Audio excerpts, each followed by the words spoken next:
Hello everyone, this is Manoj sir और मैं लाया हूँ आज आपके लिए 11th कॉमर्स का 7 टॉपिक डेप्रिसिएशन। अब तक हमने part 1, part 2, part 3 and part 4 videos में हमने इंट्रोडक्शन के साथ साथ पार्ट 4th और 3rd और 4th वीडियो में हमने अब तक question number 1 and 2 text book का किया हुआ है। तो महाराष्ट्र स्टेट गवर्नमेंट का टेक्स्ट बुक पेज नंबर 245 का आज हम लेने वाले हैं क्वेश्चन नंबर 3rd। तो बहुत इंपॉर्टेंट क्वेश्चन एकदम है और फिक्स्ड इंस्टॉलमेंट मेथड पर यानी कि स्ट्रेट लाइन मेथड पर या ओरिजिनल कॉस्ट मेथड पर आधारित एक प्रॉब्लम कर रहे हैं। Question number 3rd text book का पेज नंबर 245। मैंने यहाँ पर अकाउंट ड्रॉ कर लिया है, मशीनरी अकाउंट। यहाँ पे ध्यान दीजिए, शुभांगी ट्रेडिंग कंपनी अब डोंबिवली, तो मैं यहाँ पर लिखूंगा in the books of Shubhangi trading company Dombivli. हमने मशीनरी अकाउंट ड्रॉ कर लिया। मैं प्रॉब्लम रीड करके समझा दे रहा हूं, फिर मिटा करके यहीं पे वर्किंग नोट करूंगा, तो आप इसका स्क्रीनशॉट ले लीजिए पहले। तो ध्यान दीजिए, Shubhangi trading company of Dombivli purchased machinery for ₹86,000 on 1st January 2016 and immediately spent ₹4,000 on its fixation and erection। उसको मशीनरी को स्थापित करने पर उन्होंने खर्च किया ₹4,000। तो मशीनरी 86,000 की परचेस किया, ₹4,000 खर्च किया फिक्सेशन और इरेक्शन के लिए, यानी कि मशीनरी कितने की पड़ी 90,000 की। तो यहां पर कॉस्ट ऑफ मशीनरी हो जाएगा 90,000, 86,000 प्लस 4,000, 90,000 की first machinery. On 1st October 2016, additional machinery costing ₹40,000 was purchased। एक और मशीनरी लिया 40,000 की 1st October 2016 को, यानी कि सेकेंड मशीनरी है।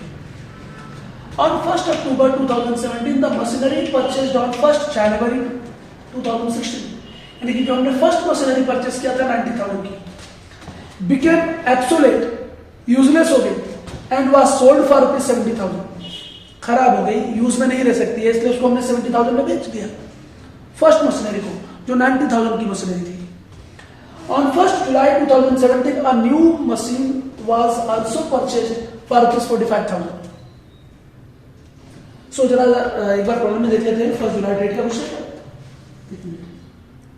तो ये बराबर है 1st जुलाई 2017 को ही न्यू मशीन परचेस कर लिया है 45,000, यानी थर्ड मशीन।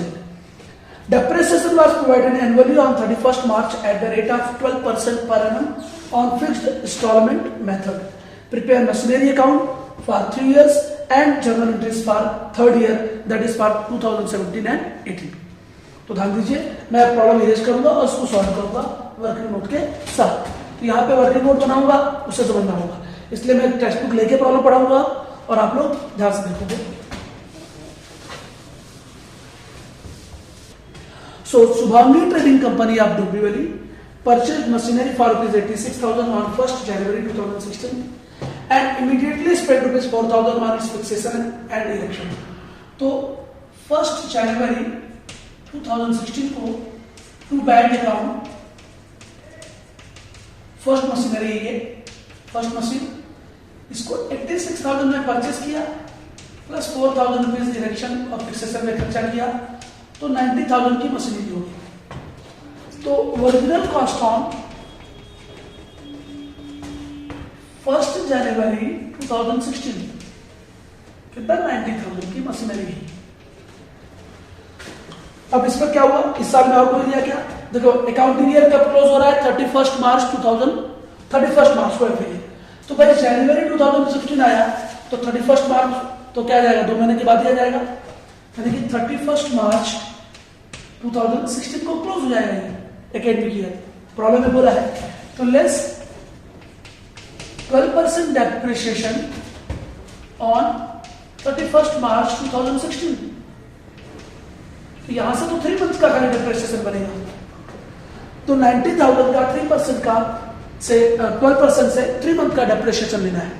मैं रफली कर रहा हूं, बराबर देखिए यहाँ पे 90,000 का 12% से 3 मंथ का depreciation, out of 12 month 3 month का डेप्रिसिएशन, 12 से 12 कैंसिल 0, यानी 900 का 3 से मल्टीप्लाई करेंगे तो 2,700 आ रहा है अमाउंट ऑफ डेप्रिसिएशन सिर्फ 3 मंथ का। अगर पूरे साल का होता तो 90,000 का 12% आ जाता 10,200 रुपीज, 10,800 रुपीज। लेकिन ये केवल 3 मंथ का है तो इतना अमाउंट आएगा। तो लेस कर देने पर 300 और 87,300 बचा। तो हम क्या करेंगे, by depreciation account first machinery का 2,700 रुपीज, क्योंकि इस एकेडमिक ईयर में एक ही मशीनरी है इसलिए उस पर केवल डेप्रिसिएशन चार्ज हुआ। क्लोज कर देंगे 90,000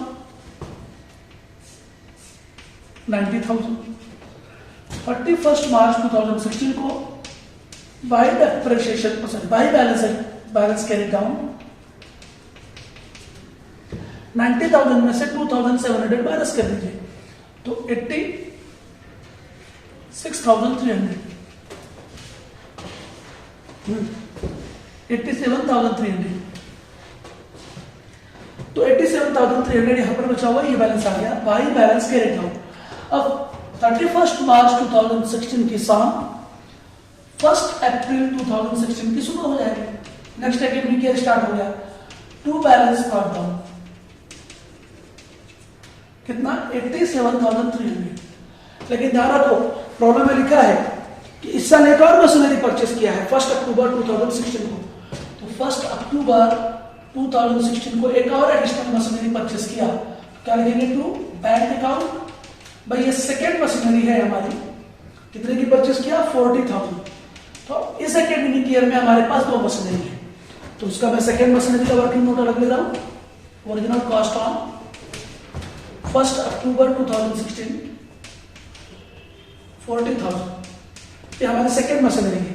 अब हमें 2 मशीनरी पर इस साल डेप्रिसिएशन चार्ज करना है क्योंकि 1 अक्टूबर 2017 को बेचा है फर्स्ट मशीनरी को। तो इसका मतलब 31 मार्च 2017 तक कुछ नहीं हुआ।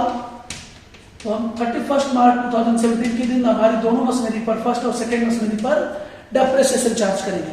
तो लीजिए यहाँ पर लेस 12% डेप्रिसिएशन ऑन 31 मार्च 2017। यहां से आता है कि 1 साल पूरा हो गया। तो 5th इंस्टॉलमेंट मेथड पर every year amount of depreciation या rate of depreciation charge on original cost. तो 90,000 का 12% 10,800 होगा। फिर 10,800 कहां से आया, 90,000 पे चार्ज किया। देखिए यहां पे रफ कैलकुलेशन 90,000 का 12% पूरे साल का है 12 9 108। तो 10,800 आया कि नहीं आया। अभी 10,800 हम लेस कर देंगे 0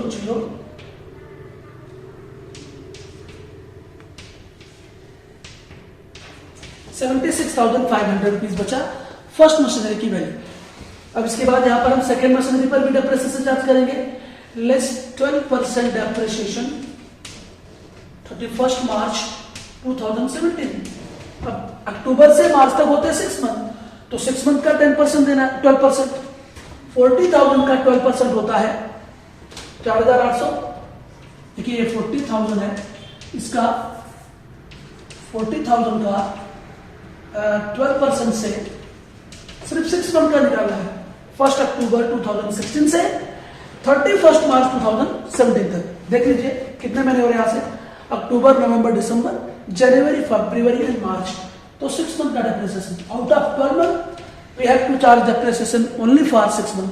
तो ये हो जाएगा 6/12, ये कैंसिल 0 कैंसिल, तो ये आ जाएगा 2,400। मैंने अभी कहा था ना 12 4 से 48 होता है। तो 40,000 का 12% पूरे साल का होता है 4,800। तो 6 मंथ का कितना होगा, 6 मंथ का होगा 2,400। ये लेस कर देंगे। तो बहुत ध्यान से करना है इसको आपको। तो 2,400 में लेस कर दिया 6 मंथ के लिए। तो ये हो गया 600 37,600। अब ये फर्स्ट मशीनरी का डेप्रिसिएशन है और ये सेकेंड मशीनरी का। तो देखो बाय डेप्रिसिएशन अकाउंट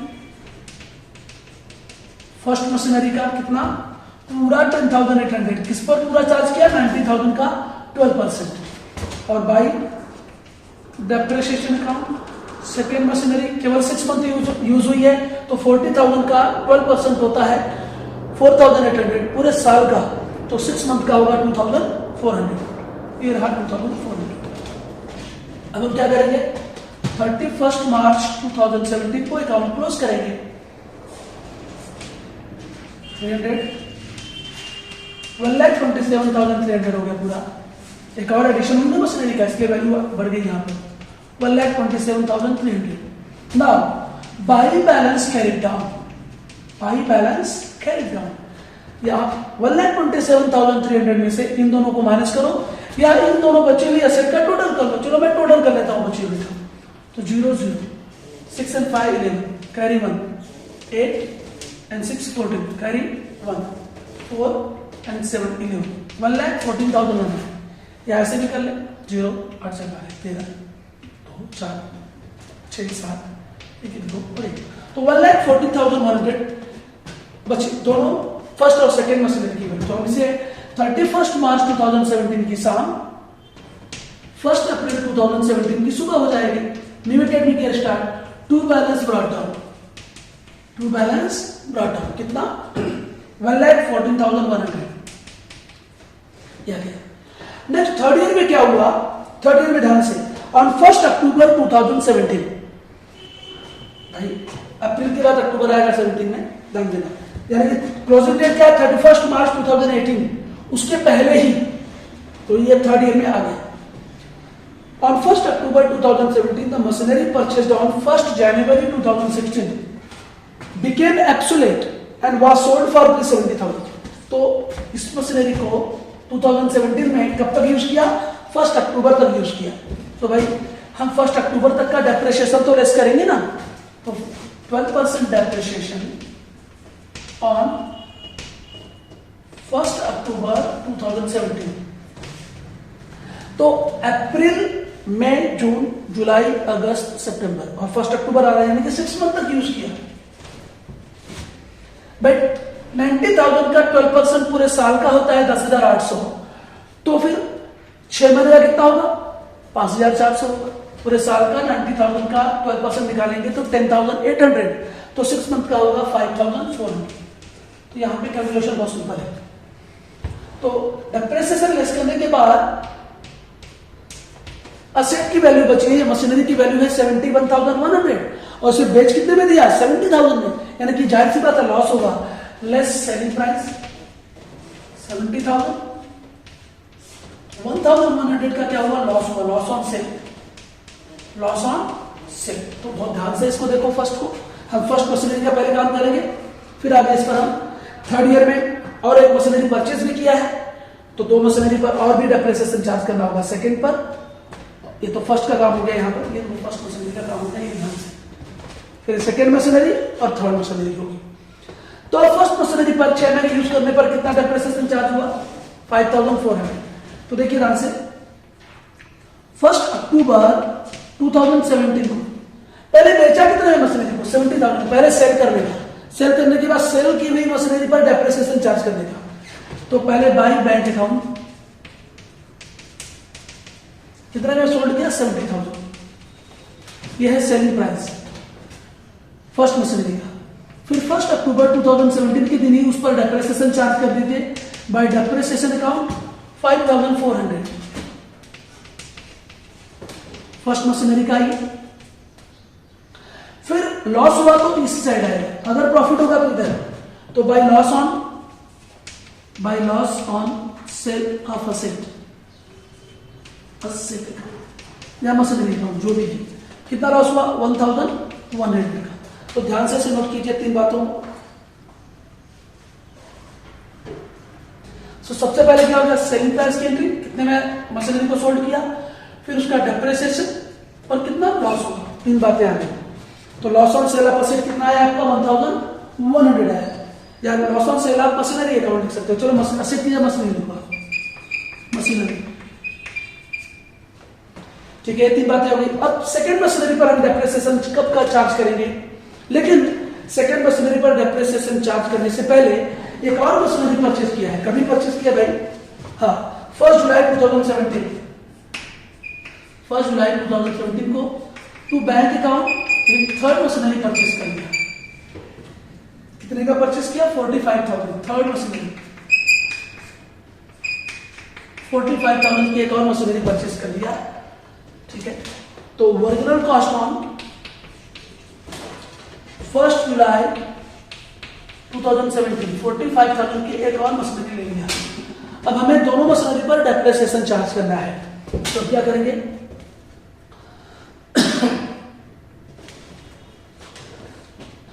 नाउ अब ये सेकेंड मशीनरी पे हम डेप्रिसिएशन चार्ज करेंगे 12% डेप्रिसिएशन 31 मार्च 2018 के लिए, पूरा 40,000 ओरिजिनल कॉस्ट पर 40,000 का 12% पूरे 12 मंथ का होगा 4,800। आप कैलकुलेट कर लीजिए, 40,000 इंटू 12/100 करेंगे तो आएगा 4,800। तो 4,800 डेप्रिसिएशन लेस करने के बाद इसकी वैल्यू कितनी बच गई? 32,800। और इस पर लेस 12% डेप्रिसिएशन 31 मार्च 2018। यहां से आपका 9 मंथ हो रहे हैं, तो 9 मंथ का डेप्रिसिएशन चार्ज करेंगे। तो मैं 45,000 पर 12% से 9 मंथ का डेप्रिसिएशन चार्ज करूंगा, तो ये 12 से 12 कैंसिल 0। 450 का 9 से मल्टीप्लाई करूंगा तो 4,050 आएगा। कितना आएगा? 4,050। तो इसकी वैल्यू कितनी बच जाएगी लेस करने के बाद? 0 5 9 40,950। ना हम अब डेप्रिसिएशन चार्ज करेंगे 31 March 2018 bye depreciation account second machinery का सेपरेट एकदम। कितना अमाउंट? 4,800। इसके बाद 31 मार्च 2018 के दिन bye depreciation account third machinery का 4,050। एक साथ भी ले सकते हैं, लेकिन अलग अलग करें तो अच्छा रहेगा। अब हम क्लोज कर देंगे अकाउंट 100 5 4 9 5 1,59,100। यहां पर भी 1,59,100 जस्ट उसके सामने। और 31 मार्च 2018 के दिन बाई बैलेंस कैरी डाउन क्या होगा? 1,59,100 में से इन सबको माइनस कर दो, या दोनों बैलेंस मशीनरी का सेकंड और थर्ड जो बैलेंस मशीनरी इनका टोटल लिख दो। तो मैं टोटल लिख दे रहा हूं 0 5 9 and 8 17 carry 1 2 and 1 3 4 and 3 7। तो 73,750 बैलेंस बचेगा। यह आ जाएगा 1 अप्रैल 2018 के दिन टू बैलेंस ब्रॉट डाउन 73,750। अब आपसे प्रॉब्लम में पूछा है, ये हो गया आपका पूरा प्रॉब्लम। पहले लास्ट में क्या पूछा था? थर्ड ईयर की जर्नल एंट्री करो। तो मैं जर्नल एंट्री थर्ड ईयर की ऐसे बता रहा हूं, ध्यान दीजिए क्या होगी जर्नल एंट्री। सबसे पहले 1 अक्टूबर 2017 मशीनरी सोल्ड किया, तो एंट्री होगी bank account debit to machinery account. Machinery को क्रेडिट है ना, मशीनरी अकाउंट के क्रेडिट में है, तो एंट्री बनेगी bank account debit to machinery account 70,000 being machinery sold या फर्स्ट मशीनरी सोल्ड। इसके बाद उस पर डेप्रिसिएशन चार्ज किया, तो इसकी एंट्री होगी। इसकी क्या एंट्री होगी? Depreciation account debit 5,400 to machinery account being depreciation charge on first machinery. फिर मशीनरी को सोल्ड करने पर लॉस हुआ। कितना लॉस हुआ? इतना लॉस हुआ। तो हम क्या करें? या तो हम कंबाइन एंट्री कर सकते हैं लॉस वाले के साथ, ऐसा हम ऐसी एंट्री भी कर सकते थे, bank account debit loss on sale of machinery account debit, इन दोनों अमाउंट को एक साथ, और टू मशीनरी अकाउंट, और फिर डेप्रिसिएशन का सेपरेट एंट्री। इसके बाद फिर 31 मार्च 2018 को depreciation account debit to machinery account 4,800 being depreciation charge on second machinery. और फिर इसकी एंट्री भी depreciation account debit 4,050 to machinery account 4,050 being depreciation charge on third machinery. और एट द एंड ये जो तीनों अमाउंट डेप्रिसिएशन का है, इसको ट्रांसफर कर देंगे कहां पर? प्रॉफिट एंड लॉस अकाउंट की डेबिट। तो एंट्री क्या होगी? 31 मार्च 2018 के दिन क्या एंट्री होगी? Profit and loss account debit, इन तीनों का टोटल डेबिट कर देंगे। Profit and loss account debit to depreciation account being amount of depreciation transfer to और debited to profit and loss account. तो ये इस तरह से एंट्री होगी इसकी, सिंपल एंट्री। इन सबको डेबिट करना है और कहीं ना कहीं मशीनरी अकाउंट को क्रेडिट करना है। खाली एक एंट्री लास्ट में जो डेप्रिसिएशन का अमाउंट आप प्रॉफिट एंड लॉस अकाउंट में ट्रांसफर करोगे, तब एंट्री क्या होगी, depreciation account debit to profit and loss account. Profit and loss account debit, profit and loss account debit to depreciation account, क्योंकि डेप्रिसिएशन का अमाउंट किधर ट्रांसफर करते हैं, कहां ट्रांसफर करते हैं, प्रॉफिट एंड लॉस अकाउंट के डेबिट साइड में। तो फिर profit and loss account debit to depreciation account, तो ये तीनों अमाउंट को टोटल कर लेना और एंट्री एक ही डेट को होगी 31 मार्च 2018। तो इस तरह से पूरा प्रॉब्लम हो गया। तो ये था आपका क्वेश्चन नंबर 3 टेक्स्ट बुक का। हम एक और प्रॉब्लम करेंगे इस मेथड पर नेक्स्ट वीडियो में, पार्ट 6 में। इसके बाद हम स्टार्ट करेंगे रिड्यूसिंग बैलेंस मेथड। तब तक के लिए आप सब अच्छी तरह देखते रहें, समझते रहें, और चैनल को जिन्होंने सब्सक्राइब नहीं किया है प्लीज वे चैनल को सब्सक्राइब कर दें, लाइक शेयर और कमेंट करते रहें। आपका बहुत बहुत धन्यवाद।